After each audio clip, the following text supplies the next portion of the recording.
Ma femme m'a abandonné après 60 jours à l'hôpital, sans une seule visite.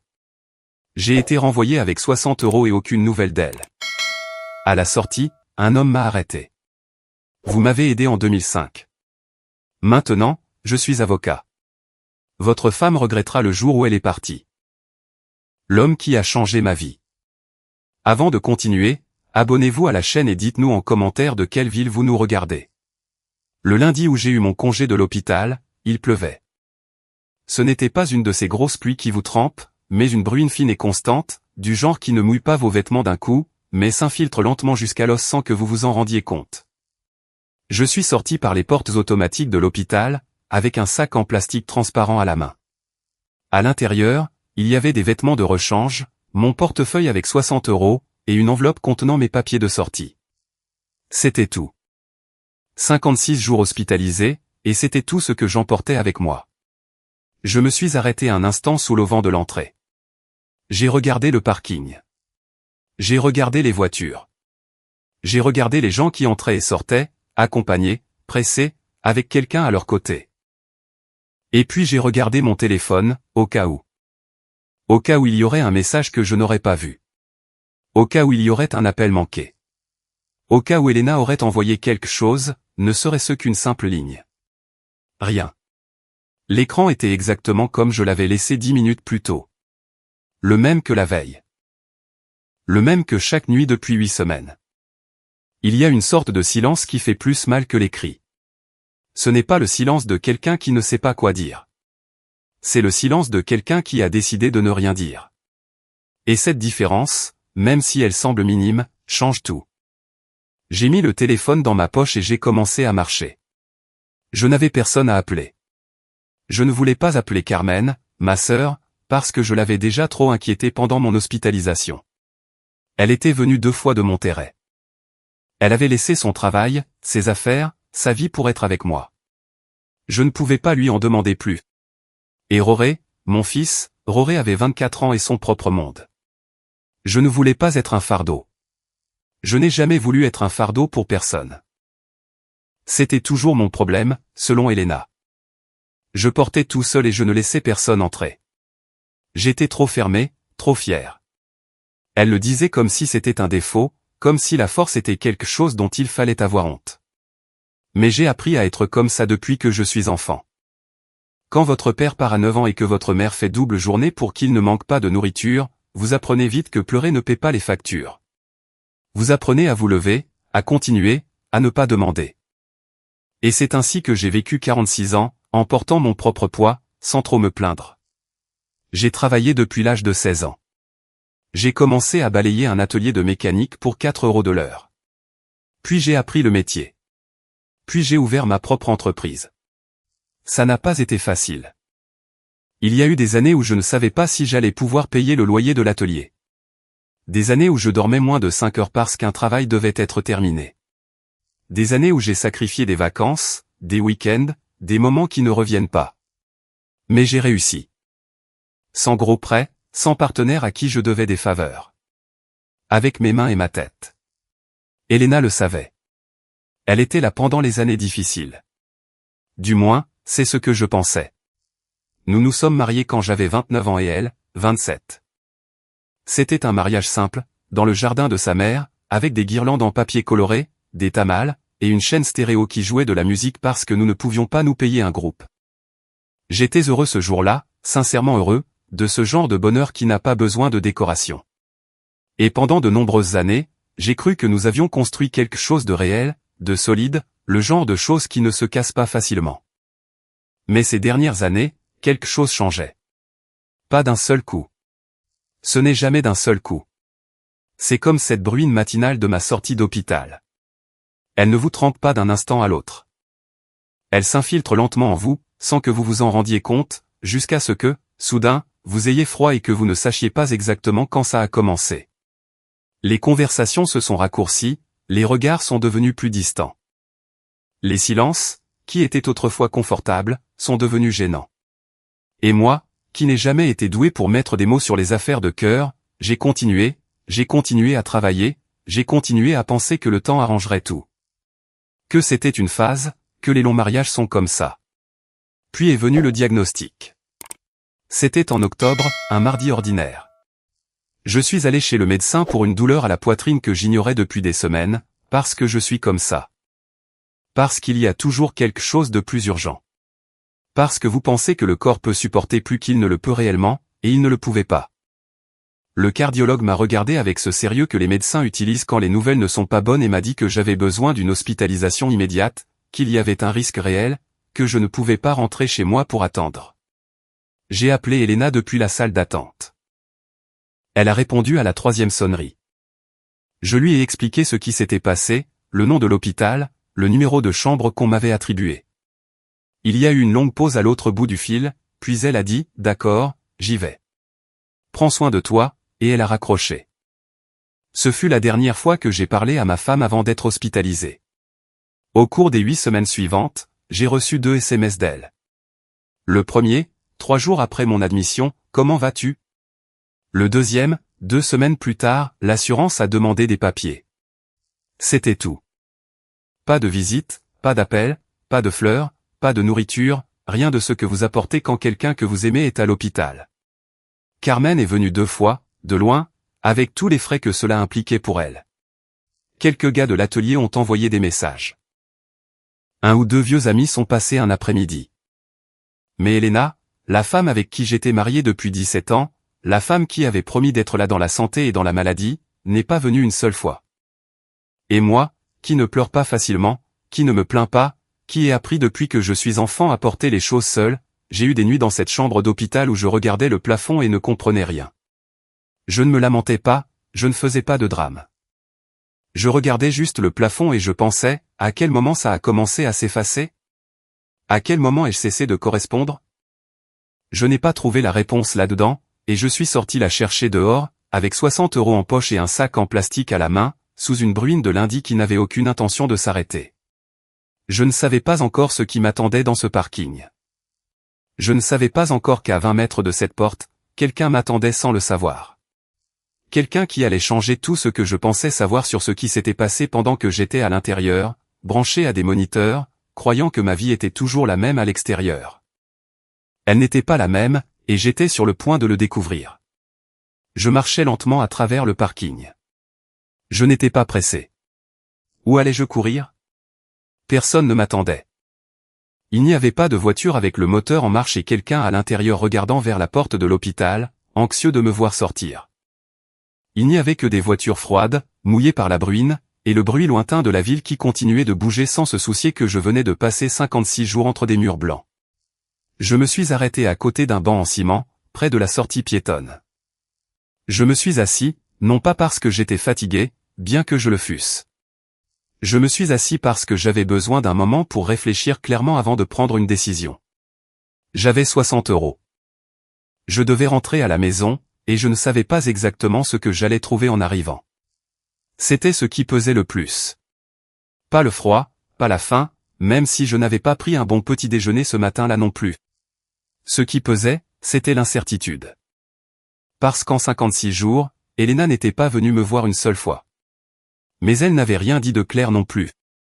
Elle n'avait pas demandé de séparation. Elle n'avait pas envoyé de papier. Elle n'avait rien expliqué. Elle avait juste disparu dans ce silence qui était le sien, que je n'ai jamais su déchiffrer. Et j'étais resté à l'intérieur de l'hôpital, sans pouvoir rien faire, sans pouvoir aller chercher des réponses, sans même pouvoir me tenir devant elle et lui demander, en la regardant dans les yeux, ce qui se passait. Et maintenant, je pouvais. Maintenant, j'étais dehors. Mais quelque chose en moi doutait. J'ai de nouveau sorti mon téléphone, non pas pour l'appeler, juste pour regarder l'écran comme si j'attendais que l'appareil me dise quelque chose que je n'osais pas penser seul. Rien de nouveau. Pas de message, pas d'appel manqué, pas même une de ces notifications insignifiantes que vous ignorez habituellement. J'ai rangé le téléphone et j'ai regardé mes mains. J'ai les mains d'un homme qui a travaillé toute sa vie avec elle, marquées de quelques petites cicatrices des années passées à l'atelier. Des mains qui ont réparé des moteurs, qui ont porté des outils, qui ont signé des contrats, qui ont tenu Roré quand il était bébé et pleurait la nuit. Des mains qui ont aussi, à un moment donné, tenu celle d'Elena et promis de ne pas les lâcher. Je les ai regardées ce matin-là, dans le parking, et j'ai pensé que parfois, on peut tout faire bien, absolument tout, et quand même finir seul sur un banc en ciment mouillé avec 60 € en poche. Ce n'était pas de l'apitoiement. Je ne suis pas comme ça. C'était simplement une constatation, un fait. Je me suis levé, décidé à commander un taxi. Avec 60 €, je pouvais rentrer à la maison et il me resterait encore quelque chose. J'ai commencé à marcher vers l'avenue principale, où il y avait plus de mouvement et où il serait plus facile d'en trouver un. Je suis passé entre deux rangées de voitures garées, avec le sac en plastique pendant à une main et l'enveloppe avec les papiers médicaux sous le bras. C'est alors que j'ai entendu la voix. « Excusez-moi, êtes-vous Armando ? » Armando Herrera. Je me suis arrêté. Je me suis retourné lentement. Il y avait un homme debout à côté d'une voiture grise. Élégante, du genre qui n'est pas ostentatoire, mais dont on voit de loin qu'elle coûte cher. Il devait avoir environ 40 ans, peut-être moins. Costume sombre, sans cravate, avec un porte-documents sous le bras. Il me regardait avec une expression que je n'ai pas pu déchiffrer immédiatement. Ce n'était pas de la pitié. Ce n'était pas de la curiosité. C'était quelque chose de plus, comme de la reconnaissance, comme quand quelqu'un voit une personne qu'il ne s'attendait pas à trouver et ne sait pas encore s'il doit se réjouir ou se retenir. Je l'ai regardé. Je ne le reconnaissais pas, oui, ai-je dit. C'est moi. Il a expiré lentement, comme s'il avait retenu son souffle. Il a fait 2 pas vers moi et s'est arrêté à une distance de sécurité, comme pour respecter un espace que je ne lui avais pas encore donné la permission de franchir.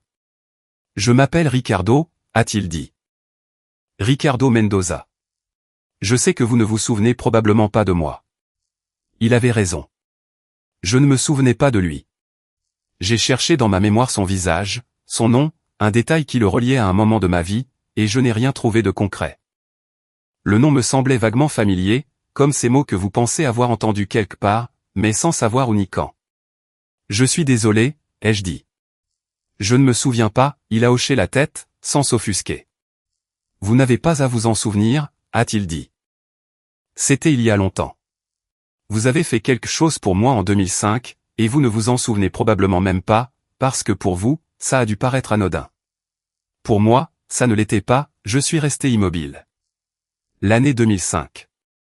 J'avais 25 ans en 2005. Je n'avais pas encore mon propre atelier. Je travaillais pour un mécanicien dans le quartier d'Octor, gagnant juste assez pour payer la chambre que je louais et un peu de nourriture. C'était des années difficiles, bonnes d'une certaine manière, parce que vous êtes jeune et que les difficultés ne pèsent pas de la même façon, mais difficiles. « Que ai-je fait » ai-je demandé. Ricardo n'a pas répondu tout de suite. Il m'a regardé un instant, puis a regardé le sac en plastique dans ma main, puis l'hôpital derrière moi, et quelque chose a changé dans son expression. Elle est devenue plus sérieuse, plus ferme. « Vous venez de sortir » a-t-il demandé. « Ce matin » ai-je dit. « Quelqu'un est venu vous chercher. » La question était directe. Elle n'avait pas de mauvaise intention, mais elle était directe. Et la réponse était évidente, s'il avait observé ne serait-ce qu'une minute. J'étais seul, avec un sac en plastique, debout dans un parking sous la bruine. Pas de voiture, personne. Non, ai-je dit, sans en ajouter plus. Ricardo a pincé les lèvres, a hoché la tête une fois, lentement, puis a dit quelque chose auquel je ne m'attendais pas, « S'il vous plaît, laissez-moi vous conduire où vous devez aller. » Je l'ai regardé, évalué. Je ne suis pas du genre à accepter facilement les faveurs. Je ne l'ai jamais été. Il y a quelque chose en moi qui résiste, qui préfère me débrouiller seul avant d'être redevable à quelqu'un. Mais ce matin-là, j'étais fatigué. Fatigué d'une manière qui ne concerne pas seulement le corps. Fatigué de tout porter seul, de prouver que je pouvais le faire, de ne pas demander même si j'en avais besoin. Et quelque chose dans la façon dont cet homme me regardait ne m'effrayait pas. Ce n'était pas le regard de quelqu'un qui veut quelque chose en retour. C'était le regard de quelqu'un qui a une dette en suspens et qui a enfin trouvé l'occasion de la régler. « Je ne sais pas qui vous êtes » lui ai-je dit honnêtement. « Je sais » a-t-il répondu. « Mais vous savez qui vous êtes, et cela me suffit. » Je n'ai pas su quoi répondre à ça. C'était une phrase étrange, mais c'était vrai. Et les phrases vraies n'ont parfois pas besoin de réponse. Elles ont juste besoin d'espace pour exister. J'ai accepté. J'ai marché vers sa voiture sans rien dire de plus. Il a ouvert la portière passager avec un calme qui m'a semblé naturel, sans exagérer le geste, sans me faire sentir qu'il me rendait une immense faveur, comme si c'était la chose la plus normale du monde de prendre un inconnu dans un parking d'hôpital un lundi pluvieux. Je suis monté. La voiture sentait le café et le cuir propre. Le chauffage était allumé, et la chaleur m'a envahi lentement, comme une main douce sur l'épaule. J'ai fermé la portière. Ricardo s'est assis du côté conducteur, a ajusté son porte-documents sur le siège arrière, et a démarré le moteur sans se presser. « Où est-ce que je vous emmène ?» a-t-il demandé. Je lui ai donné l'adresse de la maison. L'adresse qui avait été ma maison pendant 14 ans. L'adresse où Elena vivait encore, je suppose. Ou du moins, c'est ce que je croyais à ce moment-là. Je ne savais pas encore que dans ce porte-documents que Ricardo avait si calmement ajusté sur le siège arrière, il y avait des documents qui allaient changer tout ce que je pensais savoir sur les derniers mois de ma vie. Je ne savais pas encore que cet homme, qui prétendait me devoir quelque chose depuis 2005, savait des choses sur ma propre maison que j'ignorais complètement. Je savais seulement que pour la première fois en 56 jours, quelqu'un m'emmenait quelque part. Et à ce moment-là, c'était suffisant. Nous avons quitté le parking de l'hôpital en silence. Un silence qui n'était pas inconfortable, mais qui n'était pas léger non plus. C'était le genre de silence qui s'installe entre deux personnes quand toutes deux ont des choses importantes à dire et qu'aucune ne sait encore par où commencer. Je regardais par la fenêtre. La ville continuait son rythme normal. Indifférente, comme toujours. Voitures, feux de circulation, gens marchant avec ou sans parapluie, magasins ouverts, enfants avec des sacs à dos. La vie ordinaire d'un lundi qui, pour tout le monde, n'était qu'un lundi de plus. Pour moi, c'était le premier jour de quelque chose qui n'avait pas encore de nom. Ricardo conduisait calmement. Pas de musique, les mains stables sur le volant, le regard droit devant, la mâchoire légèrement tendue comme quelqu'un qui met de l'ordre dans ses pensées avant de parler. Je l'ai observé du coin de l'œil à plusieurs reprises. Il avait une présence calme, de celles qui n'ont pas besoin d'être remplies de mots pour occuper l'espace. Il me rappelait curieusement moi-même, quand j'étais plus jeune, avant que les années et les responsabilités ne commencent à s'accumuler. C'est lui qui a parlé le premier. « Depuis combien de temps êtes-vous marié, don Armando ?» Je ne m'attendais pas à cette question. Pas au début de tout. Pas avant même qu'il n'ait expliqué comment il me connaissait, d'où il venait, ce qu'il faisait dans ce parking. Mais la question était là, directe, sans détour. 17 ans, ai-je dit. Il a hoché la tête, n'a rien dit de plus pendant un moment. Et votre femme savait que vous sortiez aujourd'hui? Une autre question directe. J'ai senti quelque chose bouger dans ma poitrine. Pas de la colère, pas encore. C'était quelque chose de plus proche de la honte. Bien que ce ne soit pas exactement ça non plus.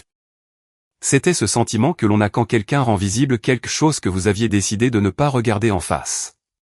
Je l'ai prévenu, ai-je dit, il y a 3 jours, quand on m'a confirmé la date. Rien. Ricardo n'a pas répondu. Il n'a pas fait un son. Il n'a pas expiré bruyamment ni secoué la tête comme le font les gens quand ils veulent montrer qu'ils sont indignés en votre nom. Il est juste resté silencieux. Et ce silence était plus éloquent que tout ce qu'il aurait pu dire. Plusieurs secondes se sont écoulées avant que je ne reprenne la parole. Vous m'avez dit que je vous avais aidé en 2005, ai-je dit. Que s'est-il passé? Ricardo a ralenti, car le feu de circulation devant nous est passé au rouge. Il s'est arrêté là, le moteur au ralenti, et la pluie tapotant doucement sur le toit de la voiture. Il m'a regardé pour la première fois depuis que nous avions commencé à rouler. J'avais 19 ans, a-t-il dit. J'étais arrivé en ville 4 mois plus tôt. Seul. Sans famille, sans contact, sans argent. Je dormais où je pouvais. Il y avait des nuits où je ne dormais nulle part. Je cherchais n'importe quel travail, mais sans papier en règle et sans expérience, personne ne m'ouvrait sa porte. J'écoutais en silence. Une nuit, c'était en novembre, si je me souviens bien, j'étais assis sur un trottoir. Devant un atelier de mécanique dans le quartier Doctor. Je ne demandais rien. J'étais juste là parce que je n'avais nulle part où aller et que l'entrée de l'atelier me protégeait un peu du froid. Vous êtes sorti. Il était tard. Il devait être 22 ou 23 heures. Et au lieu de m'ignorer ou de me demander de partir, vous vous êtes arrêté. Vous m'avez demandé si j'avais mangé. Le feu est passé au vert. Ricardo a démarré lentement. Je vous ai dit que non, et vous êtes rentré dans l'atelier. Vous avez cherché quelque chose et vous êtes ressorti avec 2 sandwichs emballés dans du papier et un soda. Vous me les avez donnés sans rien demander en retour. Sans me demander pourquoi j'étais là ni me juger pour ma situation. Vous me les avez juste donnés et vous m'avez dit que si le lendemain j'avais encore besoin d'un travail, je devais arriver tôt parce que le patron cherchait de l'aide pour balayer et porter des choses. Je suis resté silencieux. J'ai cherché ce souvenir et je n'ai pas pu le trouver clairement. Non pas parce que ce n'était pas arrivé, mais parce que pour moi, ça a dû être exactement ce qu'il a dit, une petite chose. Quelque chose que vous faites sans trop y penser, sans attendre de reconnaissance, sans savoir que 20 ans plus tard, ce moment va apparaître dans un parking d'hôpital sous une bruine de lundi. Je suis arrivé le lendemain, a poursuivi Ricardo. Le patron m'a donné une chance. Je suis resté là près de 2 ans. J'ai économisé. J'ai mis mes papiers en ordre. J'ai étudié le droit le soir. Ça m'a pris beaucoup plus de temps que la normale parce que je travaillais en même temps, mais j'ai terminé. Aujourd'hui, je suis avocat. J'ai mon propre cabinet. Il y a eu une pause. Et tout a commencé avec 2 sandwichs et un mot de votre part, une nuit de novembre. Je ne savais pas quoi dire. Il y a des moments où les mots ne suffisent pas. Non pas parce qu'ils manquent, mais parce qu'ils sont de trop. Parce que tout ce que vous direz semblera moins important que ce que le moment mérite. Alors, je n'ai rien dit. J'ai juste hoché la tête lentement, en regardant devant moi. Vous ne me devez rien, ai-je finalement dit. Il ne s'agit pas d'une dette, a répondu Ricardo avec une fermeté calme qui a attiré mon attention. Il s'agit de la façon dont certaines personnes changent le cours de votre vie sans le savoir. Et quand vous avez la chance d'être là pour cette personne, vous n'hésitez pas. Nous sommes passés devant un parc que je connaissais bien, à 3 kilomètres de la maison. Nous étions déjà proches, et quelque chose en moi a commencé à se tendre. Je ne savais pas ce que j'allais trouver en arrivant. Je ne savais pas si Elena serait là. Je ne savais pas si quelque chose aurait changé. Je ne savais rien. Et cette ignorance, après 56 jours enfermés, pesait d'une manière difficile à décrire. Puis-je vous demander quelque chose, don Armando? Allez-y, avez-vous une idée de ce qui s'est passé dans votre maison pendant ces semaines? La question m'a glacé intérieurement. Non pas à cause de la question elle-même, mais à cause de la façon dont il l'a posée. Ce n'était pas une question de conversation. C'était une question de quelqu'un qui sait quelque chose et qui cherche le bon moment pour le dire. Je l'ai regardé. Pourquoi me demandez-vous ça? Ricardo n'a pas répondu immédiatement. Il a tourné à un coin de rue. J'ai reconnu la rue. Nous étions à moins de 10 minutes. Parce que je suis avocat, a-t-il dit. Et ces dernières années, j'ai appris à reconnaître certains schémas, certains mouvements, certains signes que les gens laissent quand ils préparent quelque chose. Mon estomac s'est noué. Quel genre de signe, ai-je demandé, et ma voix semblait plus calme que ce que je ressentais à l'intérieur. Ricardo a de nouveau fait cette pause qui était la sienne, celle qu'il utilisait quand il choisissait ses mots avec soin, et a dit quelque chose qui m'est resté gravé. Don Armando, il y a des choses que l'on voit mieux de l'extérieur que de l'intérieur. Vous avez été à l'intérieur pendant longtemps. À l'intérieur de l'hôpital, oui, mais aussi à l'intérieur de votre propre vie, de votre propre effort, de votre propre sens du devoir. Parfois. Cela ne nous laisse pas voir ce qui se passe autour de nous. Qu'est-ce qui se passe autour de moi, ai-je demandé directement. La voiture s'est arrêtée. Nous étions arrivés au coin de ma rue. Ricardo ne s'est pas avancé jusqu'à la maison. Il est resté là, le moteur en marche, regardant droit devant lui. Avant que vous n'y alliez, a-t-il dit, j'ai besoin que vous sachiez quelque chose. Non pas pour vous effrayer, mais pour que vous ne soyez pas pris au dépourvu. Mon cœur a battu plus vite. Pas de peur, de cette anticipation que l'on a quand on sait que ce qui suit va changer quelque chose. Ce que je ne savais pas encore, c'était à quel point. Dites-moi, ai-je dit. Et il a commencé à parler. Ricardo n'a pas parlé immédiatement. Il a coupé le moteur. Ce petit détail m'a dit que ce qui allait suivre n'était pas bref. Ce n'était pas un avertissement rapide avant de me laisser à la porte. C'était une conversation, une vraie, du genre que l'on n'interrompt pas et que l'on n'oublie pas facilement. Dehors, il continuait de bruiner. Le pare-brise a commencé à s'embuer lentement sur les bords. Comme si le monde extérieur se floutait exprès, pour que seul ce qui était à l'intérieur de cette voiture existe. J'ai attendu. J'ai de la patience. Je l'ai toujours eu. C'est l'une des rares choses que le travail acharné vous apprend sans que vous vous en rendiez compte, les choses importantes ne se précipitent pas. Il y a quelques semaines, a commencé Ricardo d'une voix calme mais prudente, un de mes clients m'a contacté pour une affaire de propriété. Je ne vais pas entrer dans les détails de cette affaire, car ce n'est pas pertinent. Mais au cours de ce processus, mon assistante a trouvé un mouvement enregistré qui a attiré notre attention. C'était une procédure liée à une propriété dans ce quartier, une maison. Il a fait une pause. Votre maison, don Armando. J'ai senti quelque chose de froid me parcourir l'échine. Je n'ai rien dit. Je l'ai laissé continuer. Il n'a pas été difficile de le confirmer. Les adresses sont publiques dans les registres. Quand j'ai vu le nom lié à la procédure, je l'ai reconnu. Armando Herrera. Le même nom que je portais dans ma mémoire depuis cette nuit de novembre 2005. Je suis resté un moment devant l'écran. Sans savoir quoi penser. Quel genre de procédure, ai-je demandé. Ma voix semblait sereine. À l'intérieur, elle l'était moins. Ricardo s'est légèrement tourné sur son siège pour me regarder en face. Une demande d'expertise, a-t-il dit. Quelqu'un a commandé une expertise de votre propriété. En soi, ce n'est pas illégal. Tout propriétaire peut le faire. Mais il y a un détail qui change la donne. L'expertise a été demandée par une seule des parties, et cette partie, ce n'était pas vous. Le froid dans mon dos est descendu jusqu'à mon estomac. Elena, ai-je dit. Ce n'était pas une question. Ricardo n'a ni confirmé ni infirmé immédiatement. Il m'a regardé avec ce calme qui était le sien, que je commençais à comprendre n'était pas de la froideur, mais de la précision. Le calme de quelqu'un qui sait que les mots ont un poids et qui les place là où ils doivent aller. La procédure est au nom de votre femme, a-t-il finalement dit. Elle a été initiée il y a environ 5 semaines, alors que vous étiez hospitalisé depuis près d'un mois. 5 semaines. Pendant que j'étais branché à des moniteurs, à compter les jours, à regarder la porte en espérant que quelqu'un entre, Elena commandait des expertises de la maison, de notre maison, la maison que j'avais achetée avec 14 ans de travail, de levers matinaux à l'atelier. De budget serré et de décisions difficiles. Je n'ai pas explosé. Ce n'est pas ma manière. Mais quelque chose s'est installé en moi à ce moment-là. Quelque chose de lourd et de silencieux, comme une pierre qui tombe au fond de l'eau sans faire de bruit à la surface.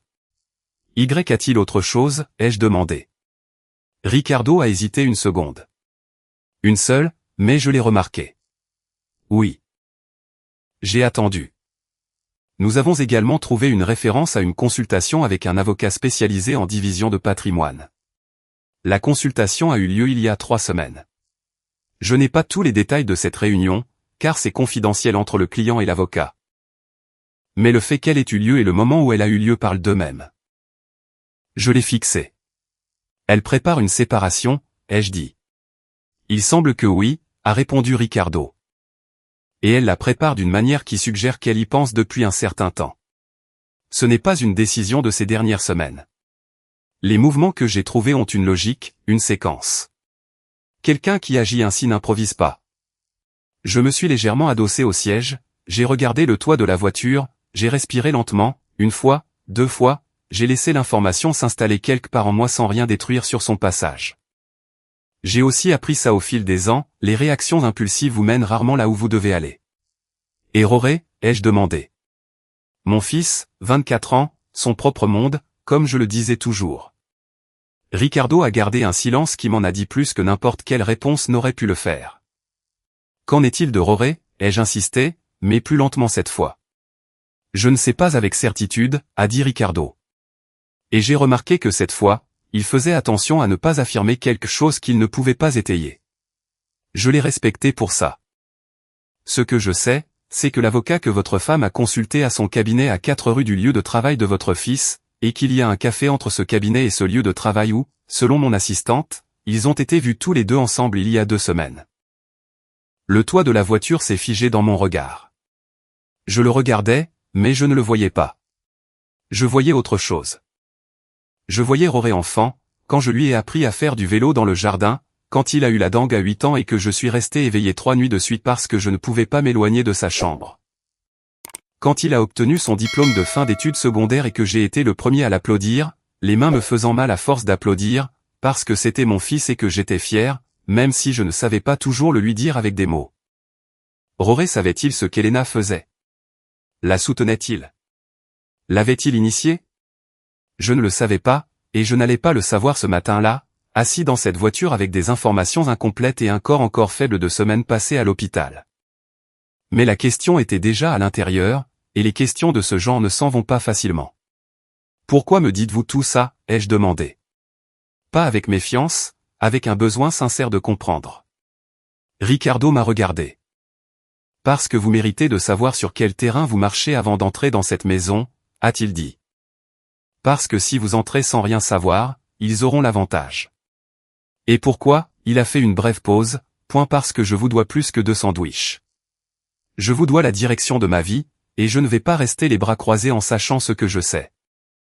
Il y a eu un long silence entre nous. Dehors, la bruine continuait. Un chien a traversé la rue lentement. Un vieil homme est passé en poussant un chariot de course, sans se presser. La vie ordinaire. Une fois de plus, complètement ignorante de ce qui se passait à l'intérieur de cette voiture. Que me recommandez-vous, ai-je finalement demandé. Et avec cette question, sans le savoir pleinement, j'ai commencé à ne plus être seul dans cette affaire. Ricardo a ajusté sa posture, a pris son porte-document du siège arrière, l'a ouvert avec soin et en a sorti une feuille de papier. Il ne me l'a pas encore donnée. Il l'a juste tenue dans sa main, comme quelqu'un qui tient quelque chose dont il sait qu'il va changer le poids d'une conversation. La première chose, a-t-il dit, c'est que vous n'entrez pas dans cette maison aujourd'hui. Je l'ai regardé. Pourquoi? Parce que si elle prépare ce que je pense qu'elle prépare, elle a besoin que vous réagissiez. Elle a besoin que vous arriviez désorienté, fatigué, fraîchement sorti de l'hôpital, sans information, sans soutien. Elle a besoin que vous fassiez une erreur. N'importe quelle erreur. Quelque chose qu'elle puisse utiliser plus tard. Cela avait un sens douloureux, mais logique. Et ensuite? Ensuite, d'abord, nous parlons. D'abord, vous savez exactement ce que vous avez, ce qui vous appartient et comment le protéger. Et ensuite, quand vous entrerez dans cette maison, vous y entrerez la tête froide et sur un terrain sûr. Je l'ai regardé pendant plusieurs secondes. J'ai évalué. Je ne suis pas un homme qui fait confiance à la légère. Je ne l'ai jamais été. Mais il y a des moments où la vie vous met quelqu'un en face et quelque chose en vous, quelque chose que vous ne pouvez pas expliquer complètement, vous dit que cette personne est de votre côté. Sans agenda, sans ruse, sans arrière-pensée. Ricardo Mendoza me donnait ce sentiment. D'accord, ai-je dit. Et avec ce mot, quelque chose a commencé à bouger. Quelque chose qu'Elena, avec tous ses plans et ses expertises et ses réunions secrètes, n'avait pas calculé, que je n'arriverais pas seul. Ricardo a de nouveau démarré le moteur et s'est lentement éloigné du coin de ma rue, sans dire où nous allions. Je n'ai pas demandé. Il y avait quelque chose dans sa façon de conduire, dans la certitude calme de chaque mouvement, qui me disait que ce n'était pas nécessaire. Qu'il y avait une direction et que cette direction avait un sens, même si je ne la voyais pas encore complètement. Je regardais par la fenêtre pendant que la ville défilait. Les rues que je connaissais par cœur. Celles que j'avais parcourues des centaines de fois dans ma propre voiture, dans la camionnette de l'atelier, parfois à pied quand le temps le permettait. Des rues qui faisaient partie de ce que j'appelais ma vie. Et ce matin-là, elles avaient l'air différentes. Non pas parce qu'elles avaient changé, mais parce que je les voyais d'un endroit différent, avec de nouvelles informations qui peignaient tout différemment. J'ai pensé à Elena. Pas avec colère. Pas encore. C'était quelque chose de plus proche de la perplexité. Parce que je pouvais comprendre l'usure. Je pouvais comprendre qu'un mariage de 17 ans ait des fissures. Je pouvais comprendre la distance, la routine qui vous écrase, les silences qui deviennent une habitude. Tout ça, je le comprenais parce que je l'avais aussi vécu de l'intérieur. Mais ce que je ne pouvais pas comprendre, ce qui ne rentrait nulle part dans ma raison ni dans mon cœur, c'était le moment choisi, le timing, la froideur de commencer des démarches pendant que votre mari est sur un lit d'hôpital, sans savoir s'il va s'en sortir. Ça, ce n'était pas de l'usure. C'était autre chose. Et cette autre chose n'avait pas encore de nom clair dans ma tête, mais je le cherchais déjà. Ricardo s'est arrêté devant un immeuble discret à la façade beige, avec une petite plaque à côté de l'entrée qui indiquait le nom d'un cabinet d'avocats. On descend. Il m'a tenu la porte sans que ce soit trop visible. Avec cette naturalité qu'ont les gens vraiment bien éduqués, ceux qui n'ont pas besoin qu'on le leur reconnaisse. Nous sommes montés au 2e étage par des escaliers en bois qui craquaient légèrement à chaque pas. Le bureau était ordonné, pas luxueux, mais sérieux. Des livres, des dossiers, une plante verte dans un coin, 2 chaises devant un large bureau. Ça sentait le papier et le café fraîchement préparés. Ricardo m'a indiqué une chaise, a disparu un instant vers la sortie latérale et est revenu avec 2 tasses. Il en a posé une devant moi, sans me demander si j'en voulais. Je l'ai remercié silencieusement. Je me suis assis, j'ai tenu la tasse entre mes mains. La chaleur m'a fait du bien. J'ai réalisé que j'avais froid depuis que j'avais quitté l'hôpital et que je ne l'avais pas pleinement remarqué jusqu'à ce moment, parce que le froid extérieur et le froid intérieur s'étaient tellement mélangés que je ne savais plus les distinguer. Ricardo s'est assis de l'autre côté du bureau, a ouvert son porte-documents, a sorti plusieurs feuilles et les a disposées avec soin devant lui. Il ne me les a pas encore montrées. D'abord, il m'a regardé. « Comment allez-vous physiquement, don Armando ? Pouvez-vous supporter cette conversation ?» J'ai aimé qu'il me le demande. Ce n'était pas du protocole. C'était sincère. « Je vais bien, ai-je dit. Encore faible, mais bien. Dites-moi ce que vous devez me dire. » Il a hoché la tête. Ce que je vais vous montrer ne sont pas encore des preuves légales. Ce sont des indices, des documents publics, des registres accessibles, des informations que toute personne ayant accès aux bonnes bases de données peut consulter. Rien de tout cela n'a été obtenu de manière irrégulière. D'accord. D'accord. Il a tourné la première feuille vers moi. C'était une copie de l'acte d'expertise qu'il avait mentionné dans la voiture. Le nom d'Elena y figurait, clair, avec la date et le folio. La propriété décrite était la nôtre. 14 ans à payer cette maison. 14 ans de budget, de sacrifice, d'un crédit hypothécaire que nous avons remboursé 3 ans en avance parce que j'ai travaillé double saison 2 années de suite pour avancer les paiements. Je l'ai regardé sans la toucher. L'expertise a été demandée par votre femme il y a 5 semaines, a dit Ricardo. La valeur estimée que le document indique est de 142 000 €. C'est pertinent, car dans un processus de division de patrimoine, ce serait la valeur de base de la négociation. 142 000 €. Le chiffre ne m'a pas surpris. En termes de marché, le quartier avait pris de la valeur. Ce qui m'a frappé, c'était autre chose. Quel est déjà ce chiffre?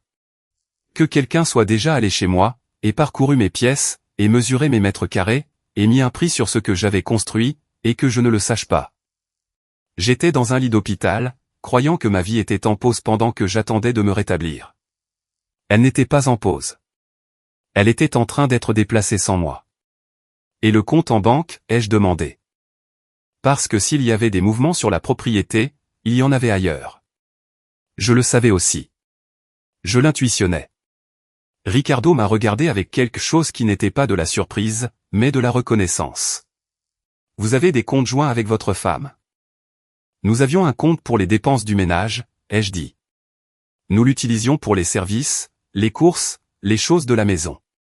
Je déposais de l'argent tous les 15 jours. Elle gérait les dépenses. Savez-vous combien il y avait sur ce compte quand vous avez été hospitalisé? J'ai cherché dans ma mémoire. Le dernier dépôt dont je me souvenais avoir fait était 2 jours avant le mardi où j'ai été admis. C'était 800 €. Le solde à ce moment-là, en ajoutant ce qu'il y avait déjà, devait être d'environ 1300 ou 1400 €. Je l'ai dit à Ricardo. Il a noté quelque chose sur un bout de papier. Puis il a dit, sans lever les yeux encore, je vais avoir besoin que vous m'autorisiez à vérifier le relevé de ce compte en votre nom en tant que co-titulaire. Vous avez droit à l'information complète. Je peux le faire aujourd'hui si vous voulez. Faites-le, ai-je dit. Il a levé les yeux, et dans son regard, il y avait quelque chose qui mélangeait le respect avec autre chose. Quelque chose comme la détermination de quelqu'un qui a attendu longtemps le moment de faire quelque chose qui compte vraiment. Don Armando, je veux être honnête avec vous sur autre chose. Dites-moi. Votre fils, Roré. Il s'est arrêté, comme s'il cherchait la bonne façon d'entrer sur ce territoire. Et moi, Étant père, sachant ce qu'il en coûte d'entendre des choses difficiles sur quelqu'un que vous avez porté dans votre cœur depuis sa naissance, je l'ai laissé trouver ce chemin sans le presser. Je n'ai pas d'éléments pour affirmer que Rory participe activement à quoi que ce soit contre vous, a-t-il finalement dit. Ce que je peux vous dire, c'est qu'il a été en contact avec le processus, et que ce contact, au moment où il a eu lieu, ne semble pas accidentel. Pensez-vous qu'il sait ce qu'Elena fait? Je pense qu'il serait difficile pour lui de ne pas le savoir. J'ai laissé ça s'installer. Rory, mon fils, le garçon à qui j'ai appris que le travail honnête est la seule chose que personne ne peut vous enlever. Le jeune homme qui m'a vu me lever à 5 heures du matin pendant des années sans me plaindre. Savait. Et s'il savait, pourquoi ne m'a-t-il rien dit? Pas un appel à l'hôpital, pas un message disant « Papa, y a-t-il quelque chose que tu devrais savoir ?»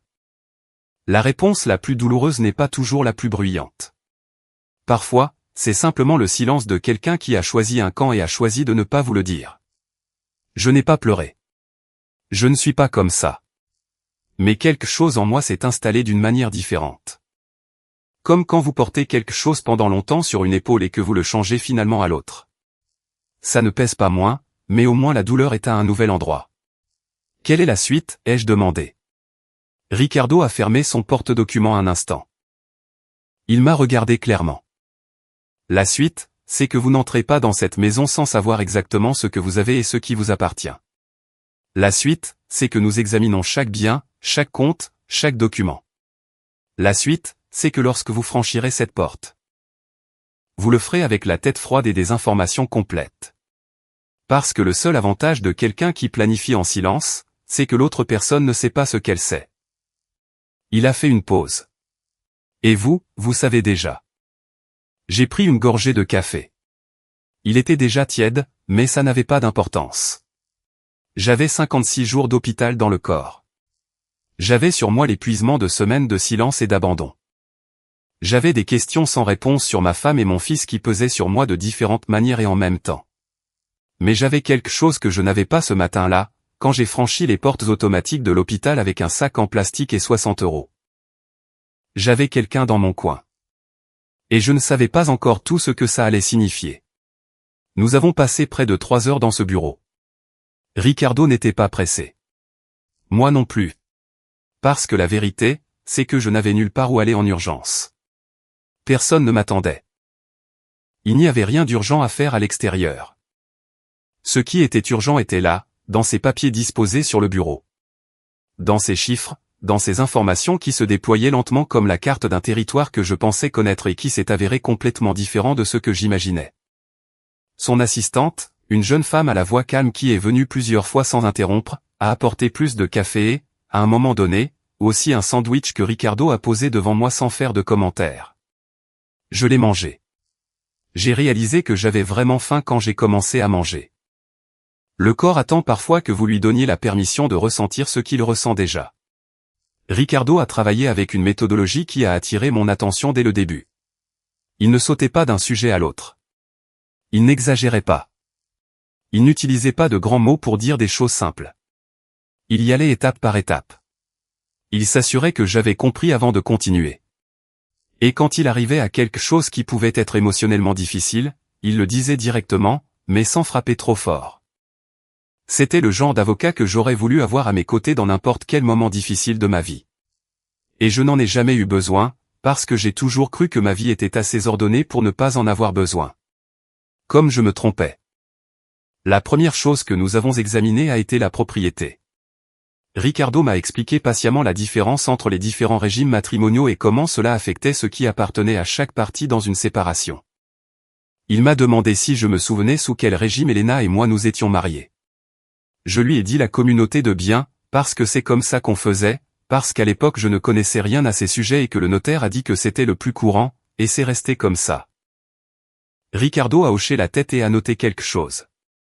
Cela signifie que légalement, tous les biens acquis pendant le mariage sont considérés comme communs à parts égales, a-t-il dit. La maison, les véhicules, les économies, tout ce qui a été généré depuis la date du mariage entre dans ce schéma. Et l'atelier, ai-je demandé.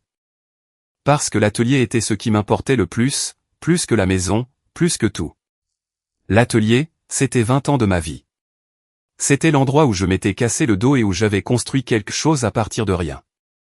C'était la source de tout le reste. Et je l'avais ouvert après m'être marié, avec de l'argent que j'avais en partie économisé avant le mariage et en partie obtenu en étant déjà marié. Ricardo m'a regardé avec ce sérieux prudent que je commençais à reconnaître. L'atelier dépendra de la manière dont il est légalement constitué, du moment où il a été enregistré et s'il existe des documents prouvant qu'une partie du capital initial était à vous avant le mariage, a-t-il dit. Conservez-vous ces documents? Je garde tout, ai-je dit. Et c'était vrai. Je suis de ceux qui ne jettent rien. J'ai des dossiers avec des reçus d'il y a 15 ans, des contrats, des factures, des relevés bancaires, tout est classé dans un tiroir à l'atelier et dans une boîte dans la buanderie de la maison. J'ai toujours été comme ça.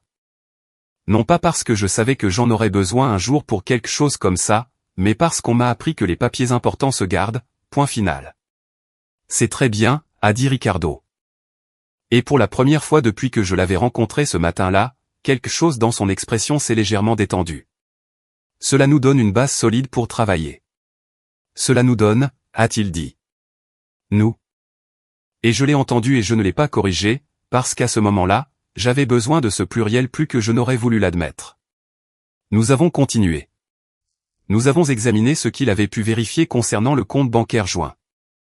Les chiffres qu'il a trouvés ne m'ont pas surpris, dans le sens où quelque chose en moi l'intuitionnait déjà, mais les voir écrits sur un papier était différent. Pendant les semaines où j'ai été hospitalisé, plusieurs retraits avaient été effectués sur ce compte. Pas tous le même jour, mais répartis. 300 € par-ci, 2 cents par-là. Un virement de 450, un autre de 380. Au total, plus de 2000 € étaient sortis de ce compte pendant mes 8 semaines d'hospitalisation. 2000 € d'un compte qui, lorsque je suis entré à l'hôpital, avait un peu plus de 1300 €. Cela signifiait qu'elle avait aussi vidé tout ce qui était rentré ensuite, de l'assurance maladie, un remboursement, quelque chose. Je ne savais pas encore exactement, mais les chiffres ne mentaient pas, peut-elle légalement faire ça, ai-je demandé. C'est un compte joint, a dit Ricardo. Les deux ont le droit de l'utiliser. Mais s'il est prouvé que les retraits ont été systématiques et dans l'intention de réduire le patrimoine commun avant un processus judiciaire, cela change la donne. Ce n'est plus de l'utilisation. C'est de la disposition malveillante de biens communs. Et ça a des conséquences. Conséquences. Le mot est resté en suspens dans l'air du bureau un instant.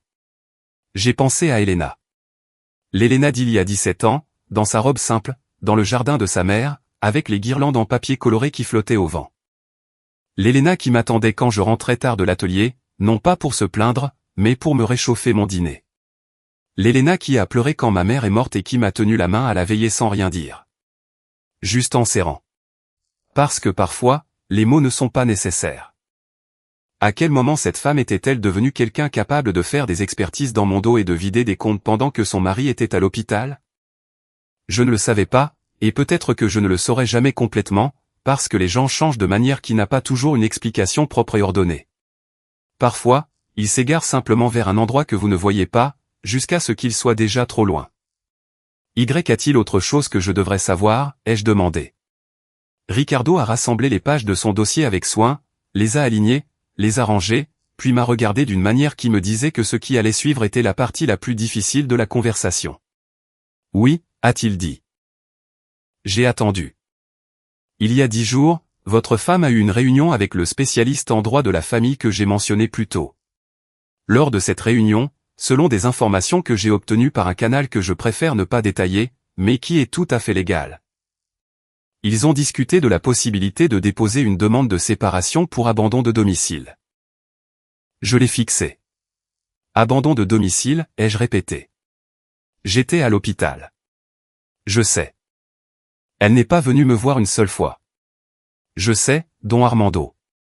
Comment quelqu'un qui n'a pas mis les pieds à l'hôpital pendant 8 semaines peut-il prétendre que l'abandonner, c'est l'autre? Ricardo a expiré lentement. Parce que dans les processus judiciaires, ce qui compte n'est pas toujours ce qui s'est passé, mais ce que l'on peut prouver qui s'est passé.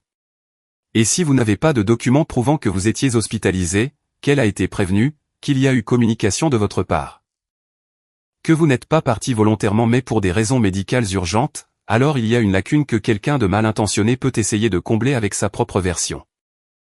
Je suis resté silencieux un moment, en train de traiter. Mais j'ai les papiers de l'hôpital, ai-je dit. Le congé médical, les dossiers d'admission, tout ça existe. Ça existe, a confirmé Ricardo. Et c'est fondamental. Mais il faut l'utiliser correctement. Il faut le présenter au bon moment, de la bonne manière, devant la bonne autorité. Sinon, les papiers seuls ne font rien. J'ai hoché la tête lentement. Et Roré, ai-je demandé de nouveau. Parce que cette question était toujours là. Elle ne voulait pas partir. Ricardo a de nouveau hésité. La même chose qu'avant.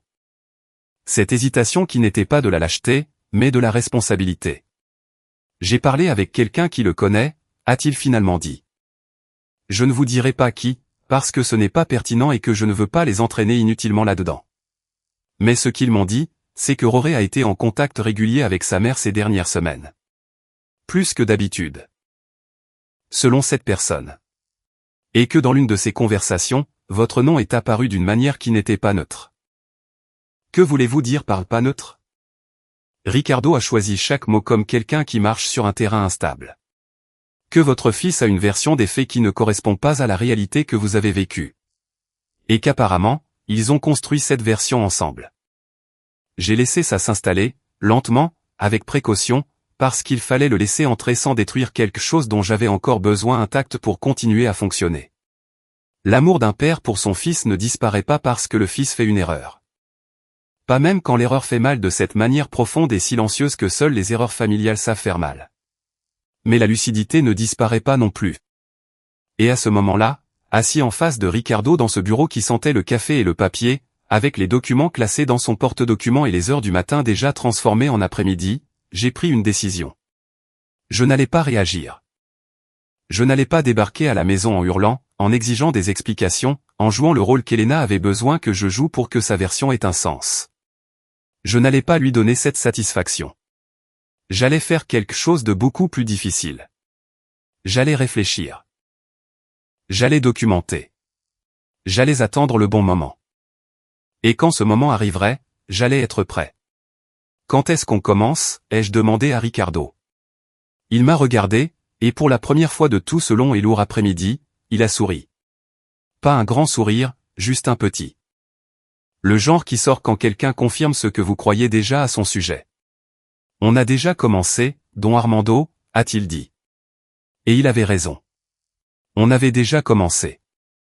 Ricardo m'a trouvé un endroit où rester cette nuit-là. Je ne l'avais pas demandé. Il me l'a proposé avant même que je n'aie à y penser, car il était évident que je ne pouvais pas encore rentrer à la maison.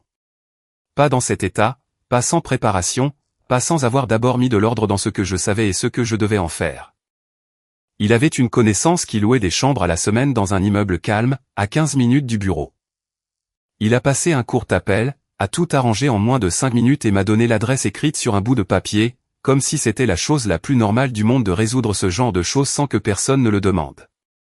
C'était une chambre simple, lit, table, salle de bain privée, une fenêtre donnant sur une cour intérieure avec un bougainvillier en fleurs malgré le froid. Je suis resté un moment devant cette fenêtre en arrivant. Le bougainvillier ne savait pas que c'était une journée difficile. Il continuait de fleurir quand même. Il y a quelque chose d'honnête là-dedans que je n'ai pas su nommer à l'époque, mais qui m'a fait du bien malgré tout. Je me suis assis sur le bord du lit. Pour la première fois de la journée, j'étais vraiment seul. Pas de médecin, pas d'infirmière, pas de Ricardo, personne. Juste moi. La petite chambre, le bougainvillier dehors, et tout ce que j'avais appris au cours des dernières heures tourbillonnant en moi comme de l'eau boueuse qui essaie de se décanter. J'ai pensé à Elena. Je me suis permis de penser à elle. Je ne l'ai pas bloquée, ni essayé de mettre de l'ordre dans ce que je ressentais avant de le ressentir. Ce n'est pas mon habitude non plus. Mais cette nuit-là, je me suis offert le luxe de simplement laisser les choses être chaotiques pendant un moment. 17 ans. 17 ans, c'est beaucoup de matins, beaucoup de petits déjeuners, beaucoup de petites disputes et de réconciliations silencieuses. Beaucoup de moments où vous choisissez de rester même si vous pourriez partir. Et ce choix quotidien, c'est ce qui construit quelque chose de réel. J'avais choisi de rester, chaque jour de ces 17 ans. Même pendant les plus difficiles, même quand le travail m'écrasait et que je rentrais à la maison sans énergie pour rien et que le silence entre nous était plus grand que l'espace que nous occupions. Même là, j'ai choisi de rester. Quand avait-elle cessé de choisir? Je ne le savais pas. Et cette question sans réponse était la plus lourde. Pas la paperasse, pas les documents, pas les chiffres. Ça, c'était gérable. Ce qui n'était pas si facile à gérer, c'était la question de savoir à quel moment la personne qui dort à côté de vous a commencé à construire une sortie sans rien vous dire. Combien de nuits a-t-elle fait semblant de dormir en y pensant? Combien de conversations ordinaires avons-nous eues alors qu'elle savait déjà quelque chose que j'ignorais? C'est ça qui faisait vraiment mal. Pas ce que j'allais perdre, mais ce que j'avais déjà perdu sans le savoir. Je me suis allongé sur le lit sans enlever mes chaussures. J'ai regardé le plafond, un plafond différent de celui de l'hôpital, mais avec la même fonction cette nuit-là, me donner quelque chose de fixe sur lequel poser mes yeux pendant que mon esprit travaillait de son côté. J'ai pensé à Roré. C'est là que j'ai eu plus de mal. Avec Elena, il y avait une distance que les années avaient construite. Une distance que je n'avais pas voulu voir, mais que quelque part, je reconnaissais déjà. Avec Roré, non. Avec Roré, je ne voyais pas la distance parce que je ne croyais pas qu'elle existait. Parce que les enfants, c'est autre chose. Les enfants, c'est une partie de vous qui se promène dans le monde toute seule. Et vous croyez, vous voulez croire, vous avez besoin de croire que cette partie saura toujours de quel côté vous êtes. Roré savait-il tout ce qu'Elena faisait? L'avait-il su depuis le début? L'avait-il soutenu? Ou lui avait-il simplement manqué le courage de me le dire? Et était-ce sa façon de prendre parti sans l'admettre? Je n'avais pas de réponse. Seulement des questions, et toute la nuit devant moi pour les porter.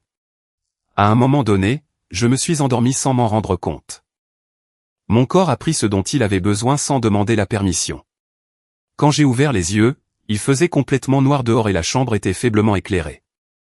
Je me suis assis, j'ai enlevé mes chaussures, je suis allé à la salle de bain, je me suis regardé un moment dans le miroir, chose que je n'avais pas faite tranquillement depuis longtemps. L'hôpital a des miroirs, mais on ne s'y regarde pas de la même manière. Dans ces miroirs, vous regardez pour voir si vous allez mieux, si la couleur revient sur votre visage, si vos yeux ont l'air moins creusés qu'hier. Dans ce miroir, je me suis regardé différemment. Je me suis vu en entier. Un homme de 46 ans, avec les cheveux plus gris que je ne me souvenais, avec des rides sur le visage qui n'étaient pas là il y a 5 ans, avec cette expression fermée autour de la bouche que l'on développe quand on apprend très jeune à ne pas trop en montrer. Je me suis regardé et j'ai pensé, cet homme ne mérite pas ce qui lui arrive. Non pas parce qu'il est parfait, mais parce qu'il est honnête, et l'honnêteté devrait compter pour quelque chose. Le lendemain matin, Ricardo m'a appelé tôt. « Comment avez-vous dormi ?»« Bien, ai-je dit. » Et c'était vrai. Dans la mesure où « bien » signifiait « prêt à continuer ». « J'ai des nouvelles » a-t-il dit, et sa voix avait un ton différent de celui de la veille. Plus ferme, plus concret, comme le ton de quelqu'un qui a travaillé pendant que les autres dormaient. Dites-moi. J'ai vérifié l'état complet du compte joint. Les mouvements des 8 dernières semaines s'élèvent à 2340 € de retrait. Cela inclut les virements et les retraits en espèces. Le solde actuel est de 7 €. D'un compte que j'ai alimenté pendant des années avec des dépôts réguliers et ponctuels. 7 €. De plus, a poursuivi Ricardo, j'ai trouvé quelque chose auquel je ne m'attendais pas. Il y a une demande de changement de bénéficiaire sur l'une des assurances-vie que vous avez. La demande a été faite il y a 6 semaines. Elle n'est pas encore entièrement traitée, mais elle est en attente. Je me suis assis sur le lit. Changement de bénéficiaire. Au nom de qui? Au nom de Roré. Le silence qui a suivi a été l'un des longs. Le genre que vous ne sentez pas parce que vous n'avez rien à dire d'utile à ce moment-là. Roré, mon fils, le bénéficiaire de mon assurance vie, qui pendant des années avait été Elena parce que c'est ce que nous avions décidé en la souscrivant et que nous ne l'avions jamais changé parce que nous n'avions jamais eu de raison de le faire. Quelqu'un avait lancé le processus pour la changer, et ce quelqu'un, ce n'était pas moi, parce que j'avais été à l'hôpital pendant 8 semaines, incapable de faire une telle démarche. Cela peut-il se faire sans mon autorisation, ai-je demandé. Ça ne devrait pas, a dit Ricardo. Je vais vérifier exactement comment la demande est configurée et quels documents ont été présentés pour l'initier, car si cela a été fait sans votre signature ou avec une documentation irrégulière, c'est un autre élément important. Un autre élément. Les éléments s'additionnaient. Chacun d'eux, pris isolément, pouvait avoir une explication. Ensemble, ils formaient un schéma impossible à ignorer. Ricardo, ai-je dit. Dites-moi. Depuis combien de temps travaillez-vous sur ce dossier? Depuis que j'ai trouvé votre nom dans ce registre jusqu'à maintenant. Il y a eu une brève pause. 3 semaines, a-t-il dit. 3 semaines. Pendant que j'étais à l'hôpital pour les dernières semaines de mon admission, Ricardo Mendoza, un homme à qui j'avais donné 2 sandwichs et une opportunité une nuit de novembre 2005, avait discrètement travaillé pour obtenir les informations dont j'avais besoin sans savoir que j'en avais besoin. Je ne savais pas quoi dire. Il y a des gratitudes qui ne tiennent pas dans les mots parce qu'elles sont trop grandes pour l'espace que les mots ont. Alors, je n'ai pas essayé de la faire rentrer là-dedans. Merci, ai-je simplement dit. Et je l'ai dit de la manière dont on dit les choses que l'on pense vraiment. Sans fioriture. Ne me remerciez pas encore, a-t-il répondu. Le plus important reste à faire. Qu'est-ce qui reste à faire? Que vous entriez dans cette maison. Il y a eu une pause. Je pense qu'il est temps. Don Armando. Nous en avons assez pour que vous n'arriviez pas sans préparation. Nous avons des documents. Nous avons des registres. Nous avons une chronologie claire de ce qui s'est passé pendant votre hospitalisation. Et nous avons autre chose que j'ai obtenu hier après-midi. Qu'avez-vous obtenu? J'ai obtenu qu'un notaire nous reçoive aujourd'hui. Pour que vous puissiez signer un document qui protège formellement votre part du patrimoine avant que toute procédure judiciaire ne soit initiée par l'autre partie. C'est une mesure préventive, légale, propre, solide. Mais il faut la faire avant qu'elle ne fasse son prochain mouvement. Je me suis levé du lit, j'ai mis mes chaussures, je me suis passé une main sur le visage. À quelle heure, ai-je demandé? À 11 heures. Nous avons 2 heures. J'ai regardé par la fenêtre. Le bougainvillier était toujours là, en fleurs. Ne sachant rien de tout ça, n'ayant pas besoin de le savoir. Je serai prêt, ai-je dit. Et en le disant, quelque chose qui était serré dans ma poitrine depuis le lundi où j'avais quitté l'hôpital avec un sac en plastique et 60 € a commencé, très lentement, à se desserrer. Non pas parce que le problème était terminé, mais parce que pour la première fois depuis que tout cela a commencé, je savais exactement où je me tenais. Et ça, pour un homme comme moi, ça change tout. Le cabinet du notaire était au centre-ville, à 20 minutes de la chambre où j'avais passé la nuit. Ricardo est venu me chercher à l'heure, comme c'était déjà son habitude dans le peu de temps que je le connaissais. La ponctualité est une forme de respect. J'ai toujours cru ça, et il le pratiquait sans avoir besoin de le dire. Nous avons roulé en silence les premières minutes. Ce n'était pas un silence inconfortable. C'était le silence de 2 personnes qui ont des choses importantes en tête et qui savent que tout n'a pas besoin d'être dit à voix haute pour exister. Dehors, la journée s'était levée plus claire que la veille. La bruine avait cessé. Le soleil perçait à travers des nuages gris avec cette lumière blanche et froide des matins de novembre qui illuminent tout sans rien réchauffer. J'ai pensé à ce qui allait arriver. Le notaire, les documents, les signatures. Tout ce monde juridique que je n'ai jamais eu besoin de comprendre en profondeur, parce que j'ai toujours pensé que ma vie était assez droite pour ne pas avoir besoin de ce genre de protection. Quelle naïveté. Non pas parce que c'est mal d'être honnête, mais parce que votre propre honnêteté ne garantit pas celle de l'autre. Et j'avais fait l'erreur de supposer que parce que je ne ferais jamais quelque chose comme ça, Elena ne le ferait pas non plus. Cette erreur m'avait coûté cher, mais j'étais encore à temps de la réparer. Le cabinet du notaire était un endroit sérieux, du genre avec des murs en bois sombre et une odeur de vieux papier qui donne le sentiment que les choses qui s'y signent ont vraiment du poids.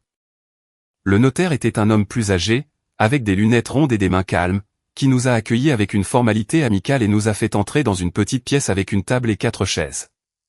Ricardo avait tout préparé à l'avance. Les documents étaient prêts. Il n'avait besoin que de ma lecture, de ma compréhension et de ma signature. Je les ai lus lentement, chaque paragraphe, chaque clause. Je suis comme ça. Je ne signe pas ce que je ne comprends pas. Je ne l'ai jamais fait. Ni sur les contrats de l'atelier, ni sur les prêts bancaires, ni sur aucun papier qui avait des conséquences. Ricardo a attendu, sans me presser. Le notaire aussi. Personne ne m'a pressé, et cela m'a confirmé que j'étais au bon endroit, avec la bonne personne. Ce que j'ai signé ce matin-là était une déclaration formelle de propriété sur les biens que je pouvais prouver comme étant les miens ou faisant partie du patrimoine conjugal.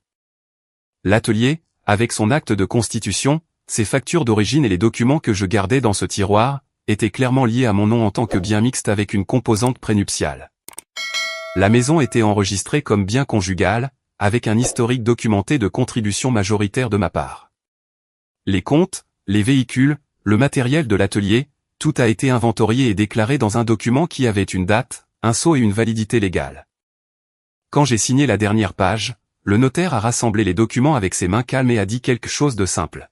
« Vous êtes protégé, monsieur. » 2 mots dont je ne savais pas à quel point j'avais besoin de les entendre jusqu'à ce que je les entende.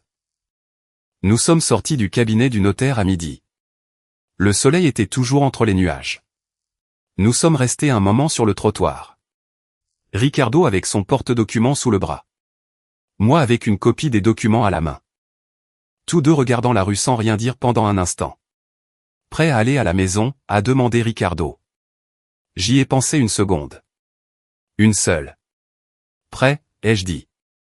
Le trajet a été plus court qu'il ne le paraissait. Ou peut-être que le temps se comprime quand on est sur le point d'affronter quelque chose que l'on porte depuis des jours. J'ai reconnu les rues habituelles. Le parc du coin, le magasin de la dame qui vendait des tamales le jeudi, le mur bleu de la maison d'en face qui avait besoin d'un coup de peinture depuis 2 ans. Tout pareil. Tout exactement pareil que lorsque j'étais parti à l'hôpital ce mardi d'octobre, pensant que je serais de retour dans quelques jours. Ricardo s'est garé devant la maison.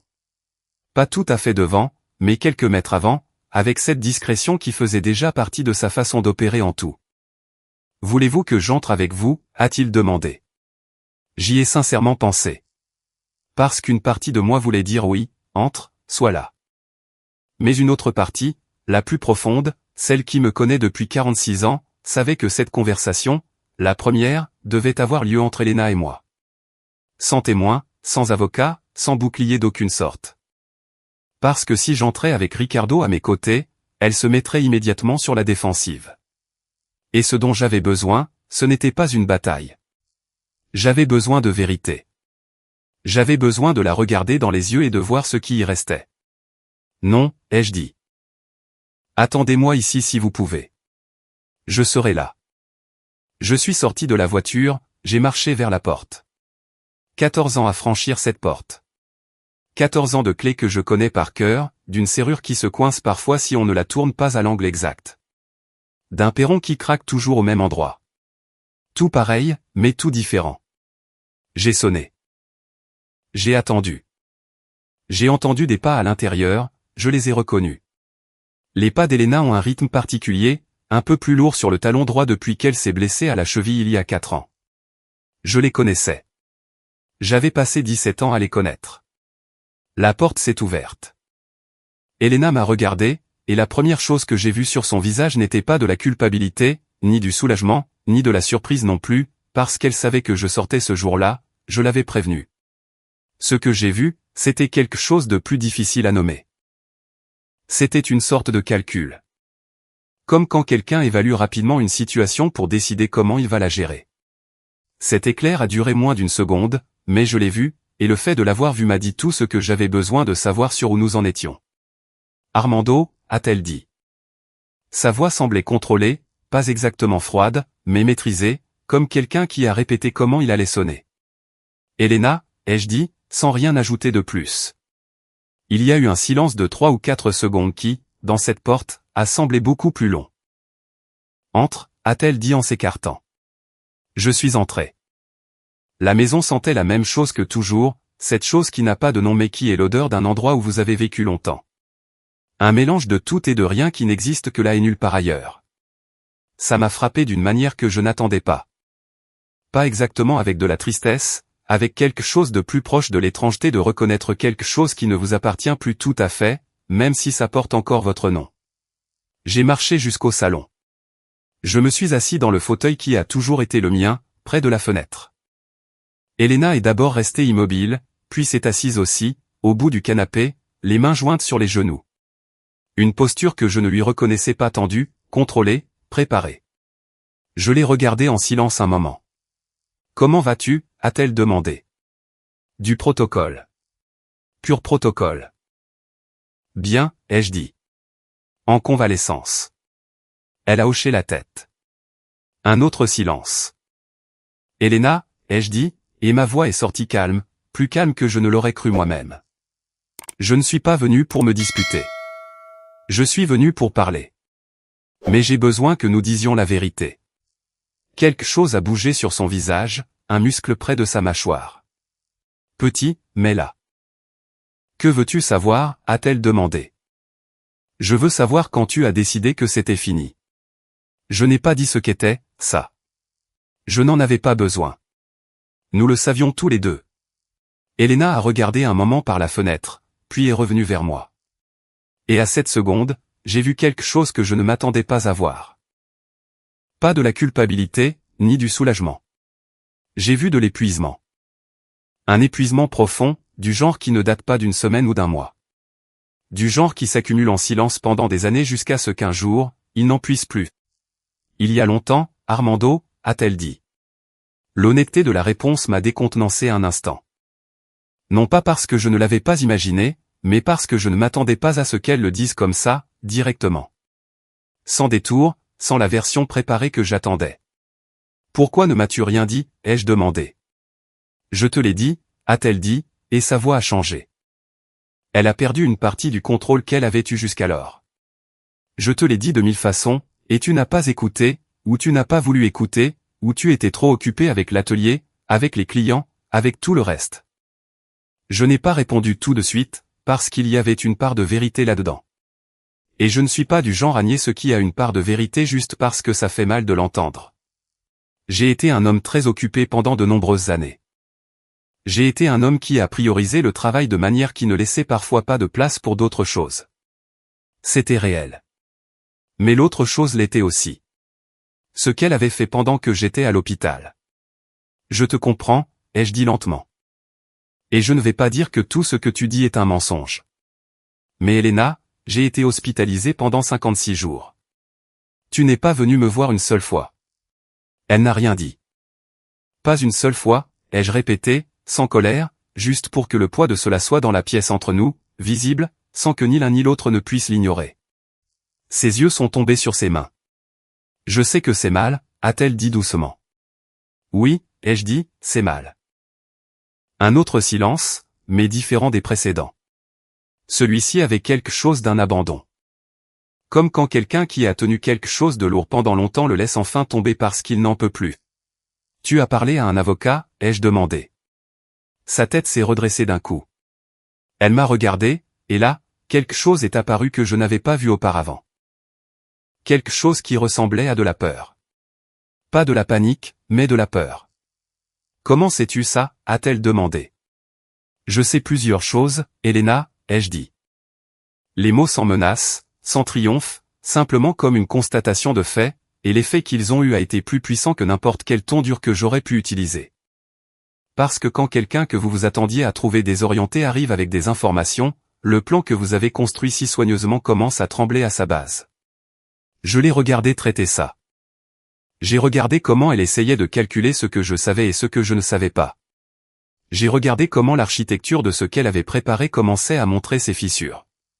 Armando, a-t-elle commencé. Tu n'as rien à expliquer aujourd'hui, ai-je dit.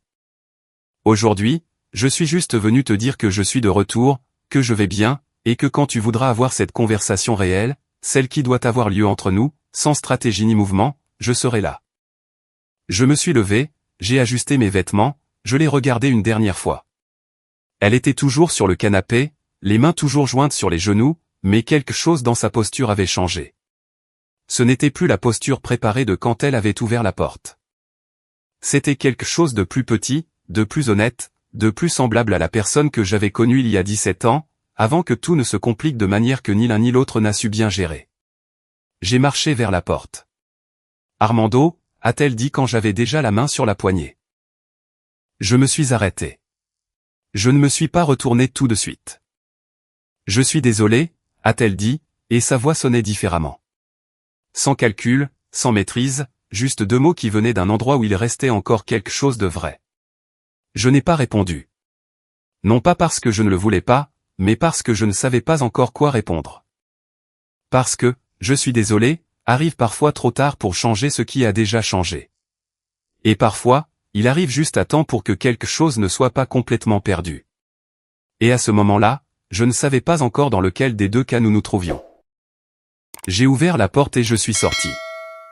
Ricardo était toujours là, garé où je l'avais laissé, moteur éteint, regardant droit devant lui. En me voyant approcher, il a baissé la vitre. Il m'a regardé, a évalué mon visage, n'a encore rien demandé. Je suis monté dans la voiture, j'ai fermé la porte, j'ai respiré. Comment ça s'est passé, a-t-il demandé, enfin. J'ai réfléchi un instant à la réponse. Comme ça devait se passer, ai-je dit. Et c'était vrai. Ça n'avait pas été facile. Ça n'avait pas été propre. Ça n'avait pas eu la fin ordonnée que l'on imagine quand on se prépare à quelque chose comme ça. Mais ça avait été réel. Et ce qui est réel, même si ça fait mal, est toujours mieux que la version parfaite qui n'existe que dans votre tête. Il restait encore un long chemin à parcourir. Il y avait encore Roré. Il y avait encore les documents, les processus, les conversations qui n'avaient pas eu lieu. Il y avait encore toute une vie à réorganiser à partir d'un point de départ que je n'avais pas choisi. Mais c'était celui que j'avais. Mais cet après-midi-là, assis dans cette voiture, devant la maison où j'avais vécu pendant 14 ans, je savais quelque chose que je ne savais pas le lundi où j'avais quitté l'hôpital avec un sac en plastique et 60 € en poche. Je savais que j'allais m'en sortir. Pas tout de suite, pas sans effort, pas sans que certaines choses ne fassent encore très mal avant de cesser de faire mal. Mais j'allais m'en sortir. 3 mois ont passé. Je ne dirais pas que ce furent 3 mois faciles, car ils ne l'ont pas été. Mais je pourrais dire que ce furent 3 mois honnêtes. Le genre où vous vivez sans prétendre que tout va bien quand ce n'est pas le cas, sans soutenir une version de la réalité qui ne correspond plus à rien de réel. Et il y a quelque chose d'étrangement libérateur là-dedans. Même si ça fait mal, même si c'est difficile, même s'il y a des nuits où vous fixez le plafond d'une chambre qui n'est pas la vôtre et que vous ne savez pas exactement quoi ressentir. Le processus judiciaire a avancé comme Ricardo l'avait prévu. Elena avait son avocat. J'avais Ricardo. Et ce qu'elle n'avait pas calculé, ce qu'aucun de ses mouvements silencieux pendant ces 8 semaines n'avait envisagé, c'est que j'arriverais informé, que j'arriverais avec des documents, que j'arriverais avec l'historique complet de chaque bien, chaque compte, chaque contribution que j'avais faite pendant 17 ans de mariage, et avant aussi. La fiche d'expertise commandée, les retraits du compte joint, la demande irrégulière de changement de bénéficiaire de l'assurance vie. Tout cela a été documenté et présenté au bon moment, de la bonne manière, devant la bonne autorité, exactement comme Ricardo avait dit qu'il fallait le faire. L'atelier est resté entièrement entre mes mains. Les documents que je gardais dans ce tiroir, ces reçus et contrats d'il y a 15 ans que je n'ai jamais jetés parce que j'ai toujours cru que les papiers importants se gardent, se sont avérés être exactement ce dont nous avions besoin pour prouver l'origine du capital et l'historique de la construction de l'entreprise. Ricardo les a présentés avec une précision qui m'a fait comprendre pourquoi il était arrivé là où il était arrivé. Pas par chance.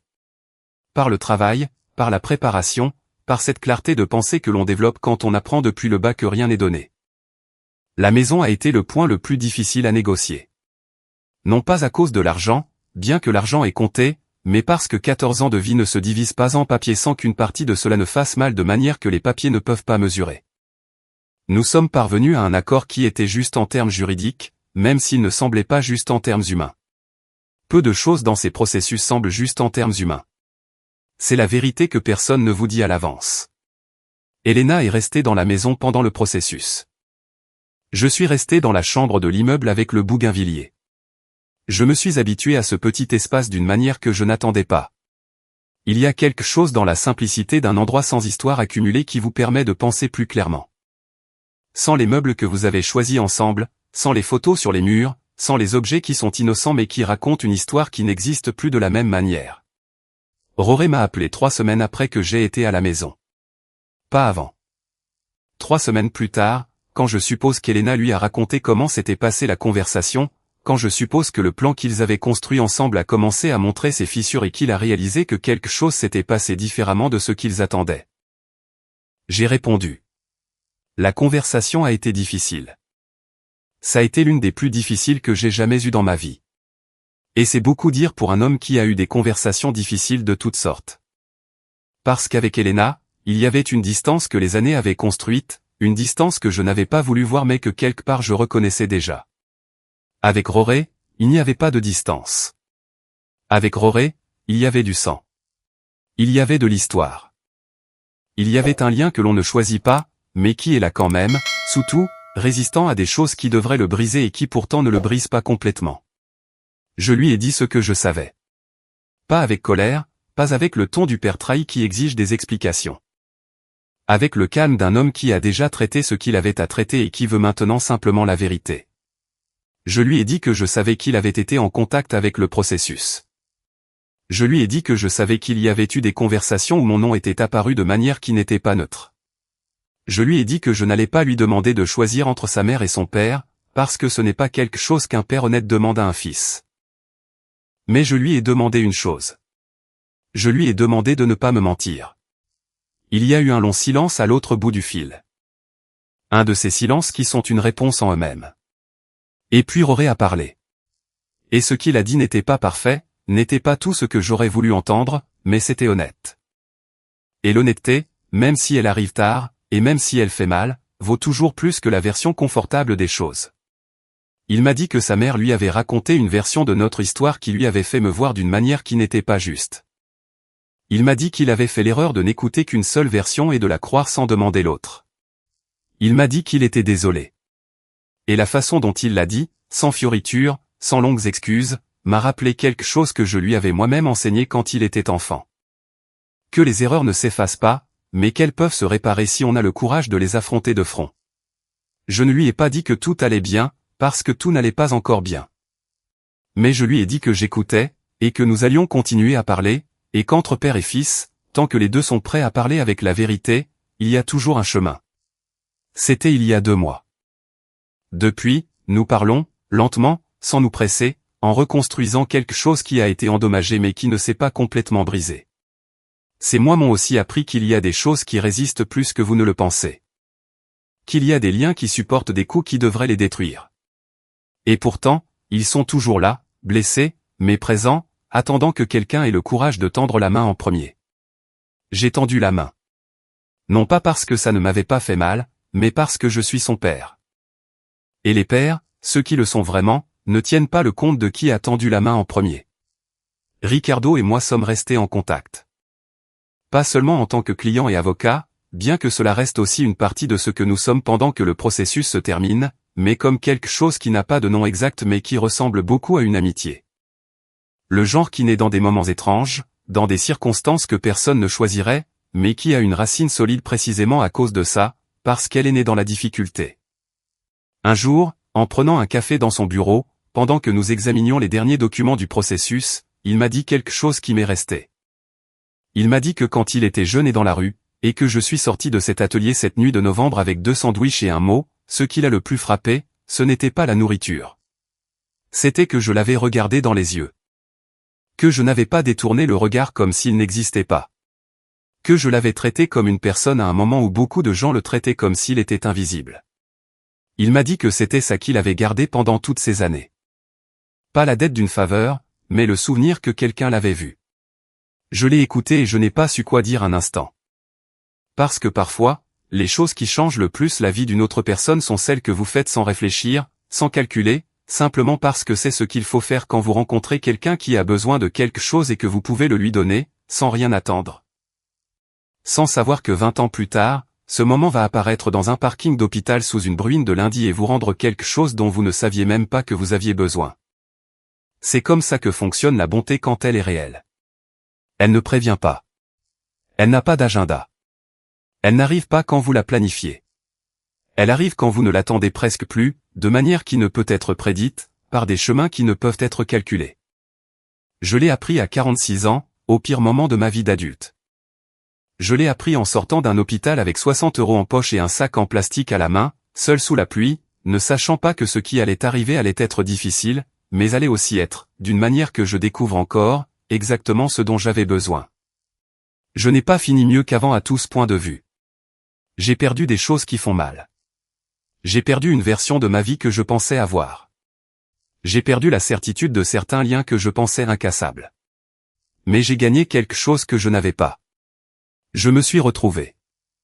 Et ça, à cet âge, avec ses mains marquées et ses cheveux plus gris et cette vie qui a encore beaucoup à offrir, ça vaut plus que tout ce que j'aurais pu perdre.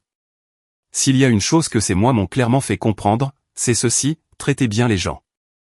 Non pas parce qu'ils s'en souviendront, non pas parce qu'un jour ils vous le rendront, mais parce que c'est ce qu'il faut faire. Parce que vous ne savez jamais qui regarde. Vous ne savez jamais ce qu'une nuit de novembre va devenir. Le point de départ de quelque chose qui change tout.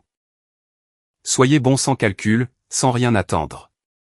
Le reste vient tout seul.